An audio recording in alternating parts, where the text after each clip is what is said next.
আমি আজি Guwahati Kamrup chambers of কমাৰ্চৰ ওচৰলৈকে আহিছিলোঁ। গোটেই অসমৰ ব্যৱসায়ৰ প্ৰাণকেন্দ্ৰ। তো ব্যৱসায় ক্ষেত্ৰতো বহুতখিনি বিষয় যিখিনি আমি জানিব লাগে, সেই বিষয়বিলাক আমি জানিবৰ কাৰণে আহিছিলোঁ। মোৰ সৈতে ৰাজ্যসভাৰ সাংসদ ভুৱনেশ্বৰ কলিতা ডাঙৰীয়া, আমাৰ গৌৰৱ ডাঙৰীয়া আৰু চেম্বাৰ্ছ অফ কমাৰ্চৰ সভাপতি সদস্যসকল আমি লগ পালোঁ। তেওঁলোকৰ বিভিন্ন ধৰণৰ ছাজেশ্যনখিনি আমাৰ 2026 নিৰ্বাচনৰ যিখন আমাৰ মেনিফেষ্টো হ'ব, তাৰ কাৰণে তেখেতসকলে আগবঢ়াইছে। আৰু আমি আৰু আপিল কৰি গৈছোঁ যে তেওঁলোকে আমাক আৰু ছাজেশ্যন আমাক দিয়ক। আমাৰ ডিজিটেল প্লেটফৰ্ম আছে, আজিতো আমি মেনুৱেলি ল'বলৈ আহিলোঁ। তেওঁলোকৰ পৰা লিখিত আকাৰে আমি আজি তেওঁলোকৰ পৰা কিছু পৰামৰ্শ লৈছোঁ। আৰু বহুতে তেওঁলোকে আমাক মুখেৰেও বহুতখিনি কথা কৈছে, কিন্তু আমি কৈছোঁ যে আপোনালোকে ইমেইলৰ যোগেদি, আমাৰ যিটো মিছ কলৰ যোগেদি, IVRৰ যোগেদি, বা আপোনালোকে পোষ্টেলৰ যোগেদি, বা আমাৰ বিভিন্ন জেগাত আৰু এনেকুৱা ব্যৱস্থাখিনি আছে, তাত আপোনালোকে আৰু আমাক পৰামৰ্শ দিয়ক। সেইখিনি তেখেতসকললৈ আমাৰ ফালৰ পৰা এপিল থাকিলে, অনুৰোধ থাকিলে। বহুতখিনি ছাজেশ্যন তেওঁলোকে সুন্দৰ কথা কৈছে, যাতে সকলোৰে কাৰণে সমান বিজনেছ অপৰচুনিটি থাকে, সেইটো এটা কথা কৈছে। যান জঁটৰ কথাবিলাক কৈছে আৰু তেনেধৰণে কথাখিনি কৈছে। কিন্তু আমি বিশেষকৈ আশা কৰিছোঁ যাতে তেওঁলোকে আমাক লিখিত আকাৰত তেওঁলোকে পৰামৰ্শখিনি আমাক দিয়ে, যাতে আমাৰ মেনিফেষ্টোখনত আৰু ফলপ্ৰসূ যাতে হয়। আৰু আমি আগৰ মেনিফেষ্টো আমি আখৰে আখৰে ৰূপায়ণ আমাৰ হিমন্ত বিশ্ব শৰ্মা ডাঙৰীয়াৰ চৰকাৰে ৰূপায়ণ কৰিলে, লগাতকৈ বেছি আমি কাম কৰিলোঁ। কিন্তু আগন্তুক দিনত যাতে ৰাইজৰ আৰু আকাংক্ষাখিনি আমাক যাতে জনায় আৰু তাৰ ওপৰত বেছ কৰি আমি এখন মেনিফেষ্টো বনাই যাতে 100% ৰাইজক উপহাৰ দিব পাৰোঁ, সেইটোৱে হৈছে আমাৰ লক্ষ্য। নহয়, আমাৰ কাৰ্যসূচী ডিজিটেল প্লেটফৰ্মটো দিয়া আজি আমাৰ প্ৰায় 30,000তকৈ অধিক ইতিমধ্যে আমাৰ ওচৰলৈ পৰামৰ্শ গৈছে। যোৱাকালিৰ পৰা আমি ভেনো আমি ফ্লেগ অফ কৰিছোঁ, মুখ্যমন্ত্ৰী ডাঙৰীয়াই কৰিছে। আৰু জিলাই জিলাই এনেকুৱা আমাৰ বক্স আছে য'ত আমি মেনুৱেলি আমি পৰামৰ্শবিলাক লৈছোঁ। আৰু বিশেষ বিশেষ ব্যক্তিসকলৰ ওচৰলৈকে আমি নিজাববীয়া উদ্যোগ লৈও আমি গৈছোঁ, ইনষ্টিটিউটবিলাকলৈ গৈছোঁ, আমাৰ শ্ৰমিক সন্থা, বিভিন্ন য'ত যেনেকুৱা ষ্টেক হোল্ডাৰবিলাক আমি পাইছোঁ। সমাজখন সকলোৰে কথা চিন্তা কৰিব লাগিব। আমি যিমান সম্ভৱ হৈছে সকলোৰে ওচৰলৈকে আমি যোৱাৰ কাৰণে প্ৰয়াসখিনি কৰিছোঁ। কিছু কথা আমাৰ কলিতা ছাৰো ক'ব। ঠিকে আছে।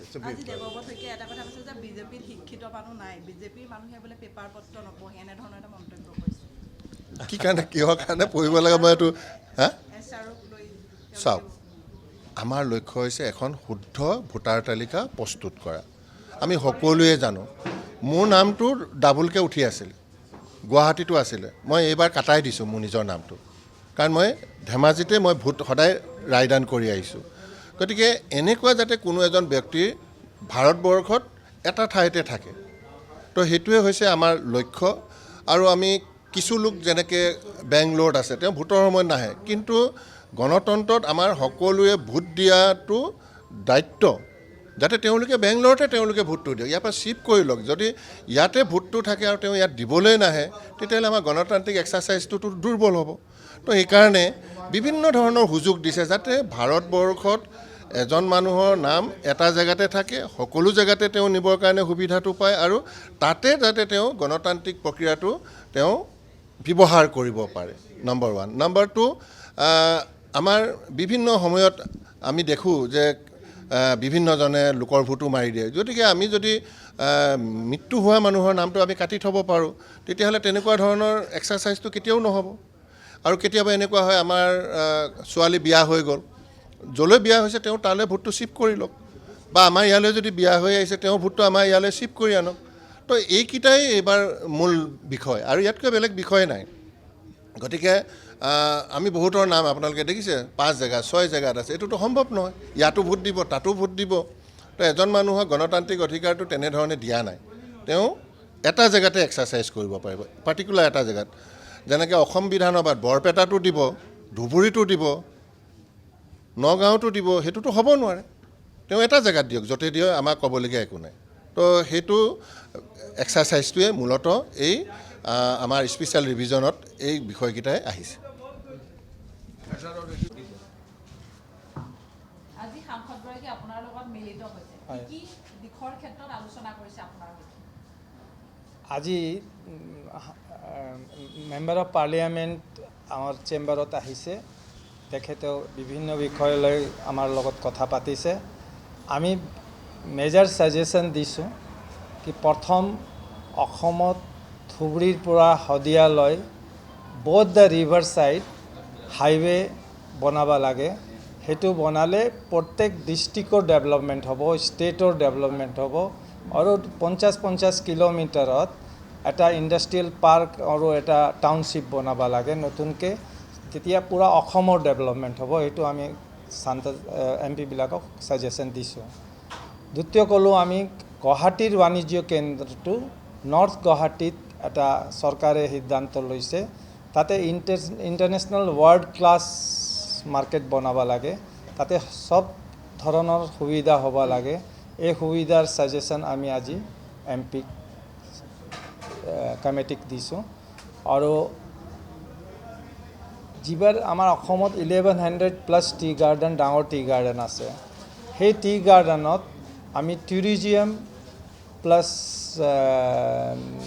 আদাৰ ফেচিলিটি কৰিব লাগে কিয়কি আজি যিখিনি মানুহবিলাক ইণ্ডিয়াৰ পৰা বেংকক পাটায়া হংকং ছিংগাপুৰ ডুবাই যাই আছে মেৰিজ হাবৰ কাৰণে কৰ্পৰেট মিটিঙৰ কাৰণে সেই ফেচিলিটিবিলাক সেই গাৰ্ডেনত যেতিয়া হ'ব সেইটো ইণ্টাৰনেশ্যনেল নহয় ৱৰ্ল্ড ক্লাছ সুবিধা অসমত হ'ব যেতিয়া অসমত সুবিধা হ'ব লাখ লাখ মানুহ অসমত আহিব টুৰিজিম ডেভেলপমেণ্ট হ'ব সিমিলাৰলি মেডিকেল টুৰিজিম বনাব লাগে অসমত তাতে ইণ্ডিয়াৰ নহয় ৱৰ্ল্ড ক্লাছ হস্পিটেলবিলাক এটা লাইনত লৈ পেলাই এক লগত বনাব লাগে তেতিয়া আমাৰ এইটো মেডিকেল হাব হ'ব এডুকেশ্যন হাবৰ কাৰণে আমি সাজেষ্ট কৰিছোঁ কি প্ৰত্যেক ডিষ্ট্ৰিক্ট সাব ডিষ্ট্ৰিক্ট গাঁৱত CBSE স্কুল বনাব লাগে য'ত আমাৰ অসমৰ ল'ৰা ছোৱালী বাহিৰত পঢ়িবলৈ যাব নালাগে অসমতে থাকিব লাগে যদি আমাৰ সুবিধা হৈ যাব either in private sector either in government sector either in central sector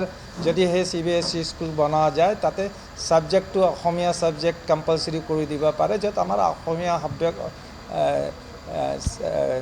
ক্লাছটো থাকি যাব বাকীখিনি ৱৰ্ল্ড ক্লাছ ষ্টেণ্ডাৰ্ডৰ CBSE স্কুল হ'লে গাঁৱৰ পৰা মানুহ বাহিৰত নাযাব আজিৰ দিনত কি হ'ল পঢ়া লিখাৰ কাৰণে বাহিৰত যায় গাঁও এৰি দিয়ে আস্তে আস্তে আমাৰ গাঁও খালী হৈ যায় আছে অসমীয়া মানুহ গাঁৱৰ পৰা খালী হৈ যায় আছে বেলেগ মানুহ সোমাই যায় আছে আমি এটা সুবিধা ল'ব লাগে CBSE স্কুল কৰি পেলাই গাঁৱৰ মানুহ বাহিৰত যাব নালাগে এই ধৰণে বহুত ধৰণৰ সাজেশ্যন আমি দিছোঁ অসমত এটা মেজৰ প্ৰব্লেম আছে হাউচিং নাই গভৰ্ণমেণ্ট চৰকাৰে কোনো টাউনশ্বিপ বনোৱা নাই প্ৰত্যেক district particular in Guwahati government township বনাব লাগে তাতে গভৰ্ণমেণ্ট প্লটিং কৰি মাটি দিব লাগে গুৱাহাটী সেল্ফ ষ্টাইল চিটি আছে ব্ৰিটিছে যি বনালে তাৰপিছত সেল্ফ ষ্টাইল চিটি আছে ইয়াক মডাৰ্ণ হিচাপে in line of Rajasthan Haryana দিল্লীৰ নিচিনা ডেভেলপ কৰিব লাগে মেইনলি যিৰকম আজি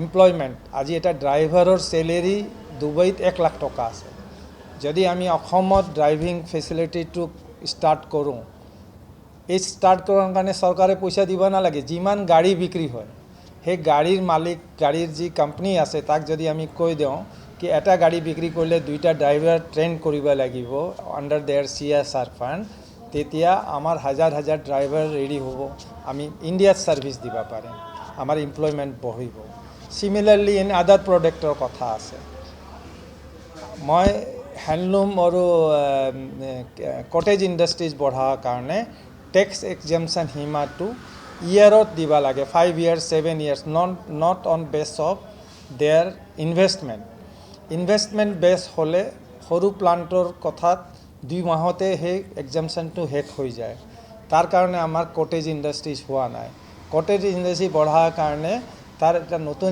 সিদ্ধান্ত ষ্টেট গভৰ্ণমেণ্টে ল'ব লাগে কি এইটো পাৰ্চেণ্টেজ হিচাপে নহয় এইটো ইয়াৰ হিচাপে এক্সামশ্যন দিব লাগে মই ভাবোঁ আসাম চৰকাৰে এই নতুন মেনিফেষ্টত ভাল ব্যৱস্থা এটা ল'ব আৰু উন্নয়ন যি সাজেশ্যন দিছে যদি সেই চেম্বাৰৰ সাজেশ্যনটো ইমপ্লিমেণ্ট কৰে নেক্সট 10 yearsত অসমৰ চব বস্তু বদলি হৈ যাব আৰু অসম এটা best state of the country হৈ যাব। যিকোনো খবৰৰ বাবে যোগাযোগ কৰক আমাৰ এই নম্বৰত 9181 307 221।